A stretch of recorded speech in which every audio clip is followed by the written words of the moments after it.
ఆంధ్ర తెలంగాణలో తక్కువ ఫీజులతో high quality results ఇస్తున్న ఏకైక సంస్థ తిరుమల్ ఐఏఎస్ ఇన్స్టిట్యూట్.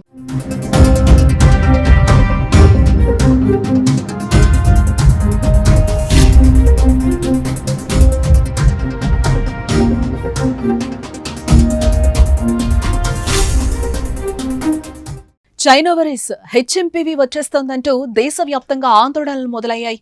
దేశంలో కేసుల సంఖ్యలు కూడా పెరగడంతో కరోనాలా కమ్మేస్తుందేమో అని ప్రతి ఒక్కరిలో భయపడుతున్నారు.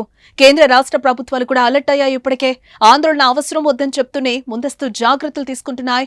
చెన్నై, బెంగళూరులో కేసులు నమోదు కావడంతో తెలుగు రాష్ట్రాలు కూడా అప్రమత్తమయ్యాయి. హెచ్ఎంపీవీ వ్యాప్తిని అడ్డుకునేందుకు చర్యలు చేపట్టాయి.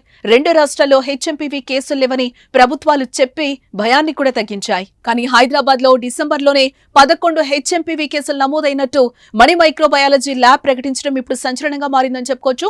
గత నెలలో పలువురు వైరల్ ఇన్ఫెక్షన్ తో బాధపడిన 258 మందికి శ్వాసకోశ వైద్య పరీక్షలు నిర్వహించగా అందులో 205 మంది ఎగువ శ్వాసకోశ సమస్యలున్నట్టుగా వెల్లడించింది. అలాగే 11 మందికి హెచ్ఎంపీవీ పాజిటివ్ ఉన్నట్టు తేలిందని మణి మైక్రోబయాలజీ ప్రకటించింది. ఈ వైరస్ తో ఎటువంటి భయం లేదని, చాలా ఏళ్లుగా భారత్ లో ఉన్నట్టు ఐసీఎంఆర్ కూడా ప్రకటించిన విషయాన్ని తెలిపింది.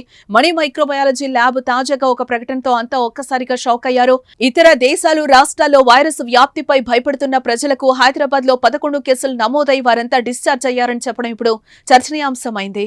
తెలంగాణ ఆరోగ్య శాఖ మాత్రం కేసులు లేవనే ఇటీవల ప్రకటించింది. కానీ ఇతర ప్రాంతాల్లో హెచ్ఎంపీవీ కేసులు ఎక్కువ అవుతున్న నేపథ్యంలో యంత్రాంగం అప్రమత్తమై నీలోఫర్, గాంధీ, ఉస్మానియా ఆసుపత్రిలో ముందస్తు ఏర్పాట్లు చేస్తున్నారు. అనుమానితులు ఉంటే శాంపిళ్లు సేకరించి అవసరమైతే పూణే జాతీయ వైరాలజీ ల్యాబ్ కు పంపాలని భావిస్తున్నారు. కరోనా వైరస్ ని ఎదుర్కొన్న అనుభవంతోనే హెచ్ఎంపీవీ విషయంలో ఎలా ముందుకు వెళ్లాలనే దానిపై కసరత్తు చేస్తున్నారు. కేంద్ర ఆరోగ్య శాఖ అధికారులతో మన రాష్ట్ర ఆరోగ్య శాఖ అధికారులు రెగ్యులర్ గా కోఆర్డినేట్ చేస్తున్నారు. మరి మణి మైక్రోబయాలజీ ప్రకటనపై ప్రభుత్వం స్పందన ఏంటో చూడాలి. ఇక ప్రజలకు కూడా ఈ వైరస్ పై భయపడాల్సిన అవసరం లేదు. కానీ జాగ్రత్తలు మాత్రం పాటించాలని వైద్యులు సూచిస్తున్నారు.